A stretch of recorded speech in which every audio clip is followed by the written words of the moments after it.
नमस्कार, मैं हूं आपके साथ रोहित। 2024 चुनाव के लिए सभी पार्टियां तैयारी कर रही हैं। उत्तर प्रदेश में भी सभी पार्टियां बीजेपी को हराने के लिए पूरा दम भर रही हैं। इसके अलावा बीएसपी सुप्रीमो मायावती देश के अन्य राज्यों के लिए भी प्लान तैयार कर रही हैं और बीजेपी को हराने के लिए रणनीति बना रही हैं। आपको बता दें कि हरियाणा को लेकर बीएसपी इस वक्त अलर्ट हो गई है और राज्य के 19% दलितों के वोट बैंक पर अब मायावती ने नजरें डाल दी हैं। आपको बता दें कि बसपा सुप्रीमो ने हरियाणा में समय से पहले चुनाव की आशंका को देखते हुए पदाधिकारियों को अलर्ट कर दिया है। दिल्ली में मीटिंग के दौरान उन्होंने चुनाव को लेकर खास निर्देश दिए हैं और कहा है कि हरियाणा पर फोकस करना है और वोट बैंक अपना साधना है। तो इससे आप समझ सकते हैं कि किस तरीके से मायावती इस वक्त एक्टिव हैं। आपको बता दें कि दिल्ली मीटिंग में पंजाब, हरियाणा और चंडीगढ़ के पदाधिकारियों को बुलाया गया था। मीटिंग में मायावती ने कहा कि जो फीडबैक मिल रहा है उससे यही लगता है कि हरियाणा का विधानसभा चुनाव समय से पहले लोकसभा चुनाव के साथ ही करा दिया जाएगा,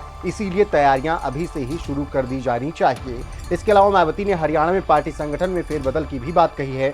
उन्होंने ये भी निर्देश दिए हैं कि तेजी से बदल रहे राजनीतिक समीकरणों को देखते हुए संगठन को मजबूत करें और पार्टी के समर्पित और मिशनरी लोगों को ही आगे बढ़ाएं। हरियाणा में बीजेपी गठबंधन सरकार में मतभेद और आपसी विवाद के कारण राजनीति का स्थिरता और चुनाव वादाखिलाफी की चर्चा है। इससे विकास बाधित हो रहा है और इसी बीच अब बसपा सुप्रीमो मायावती एक बड़ा मौका देख रही हैं। इसीलिए हरियाणा में बीजेपी को हराने के लिए वो बड़ी प्लानिंग कर चुकी हैं। बहरहाल देखना होगा कि हरियाणा चुनाव के लिए बीजेपी अब क्या कुछ प्लानिंग बनाती है, लेकिन जिस तरीके से विपक्षी पार्टियां अब हरियाणा के लिए प्लान बना रही हैं उससे बीजेपी की टेंशन बढ़ी हुई है। वहीं बसपा सुप्रीमो मायावती कभी बीजेपी के समर्थन में आती हैं, जैसे यूसीसी के मुद्दे पर वो बयान देती हैं कि वो उसका समर्थन करेंगी, हालांकि शर्तें रखती हैं, लेकिन दूसरी तरफ वो कई और मुद्दों पर बीजेपी को टारगेट करती हुई नजर आती हैं, जिससे ये साफ समझ आता है कि मायावती चुनाव के लिए पूरी तरीके से तैयार हैं और किसी भी गठबंधन के मोह में वो अभी नहीं फंस रही हैं। इसके अलावा आपको बता दें कि हरियाणा से ऐसी भी खबरें आ रही हैं कि बीजेपी जेजेपी गठबंधन के बीच सब कुछ सामान्य नहीं है। दोनों पार्टियों के बीच तीखी बयानबाजी भी हो रही है।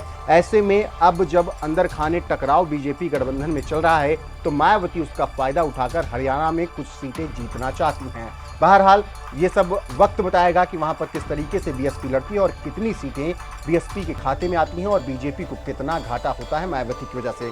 फिलहाल अभी सुनिए मायावती का वो बयान जब उन्होंने यूसीसी के मुद्दे पर शर्तों के साथ बीजेपी का समर्थन करने के लिए कहा था, और इसके अलावा जिस तरीके से वो हरियाणा को लेकर प्लान बना रही हैं उसको लेकर आपका क्या कुछ कहना है, अपनी राय कमेंट कर हमें जरूर बताएं। यूनिफॉर्म सिविल कोड यूसीसी पर बीएसपी की क्या प्रतिक्रिया है उसके संबंध में बीएसपी का ये कहना है कि यहाँ विशाल आबादी वाले अपने भारत देश में हिंदू, मुस्लिम, सिख, ईसाई, पारसी व बौद्ध आदि इन विभिन्न धर्मों को मानने वाले लोग रहते हैं, जिनके हर मामले में रहन सहन व जीवन शैली आदि के अपने अलग अलग से तौर तरीके, नियम एवं रस्म रिवाजें हैं, जिसे नजरअंदाज नहीं किया जा सकता है।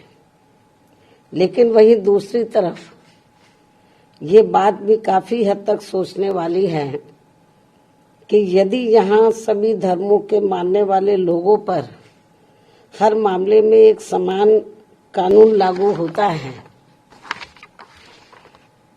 तो उससे देश कमजोर नहीं बल्कि मजबूती होगा। साथ ही लोगों में आपसी सांप्रदायिक सद्भाव व भाईचारा आदि भी पैदा होगा।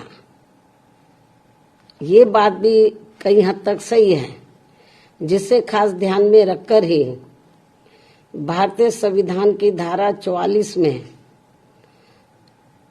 समान सिविल संहिता यानी कि यूनिफॉर्म सिविल कोड यूसीसी को बनाने पर प्रयास वर्णित है,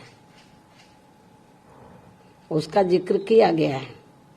लेकिन इसे जबरन थोपने का प्रावधान बाबा साहब डॉक्टर भीमराव अंबेडकर के संविधान में निहित नहीं है और इसके लिए जागरूकता व आम सहमति को श्रेष्ठ माना गया है। जिस पर अमल न करके अब इसकी आड़ में संकीर्ण स्वार्थ की राजनीति करना देश हित में सही नहीं है, जो इस समय की जा रही है। क्योंकि संविधान की धारा 44 में तो समान सिविल संहिता बनाने का प्रयास तो वर्णित है, लेकिन इसे थोपने का नहीं।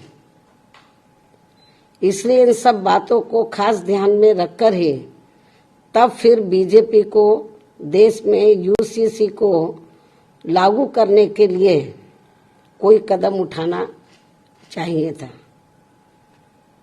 इसके साथ ही यहाँ मैं ये भी कहना चाहूंगी कि हमारी पार्टी समान सिविल संहिता यानी कि यूसीसी को लागू करने के विरुद्ध नहीं है, बल्कि भाजपा व इनकी सरकार के इसको देश में लागू करने के तौर तरीकों से सहमत नहीं है।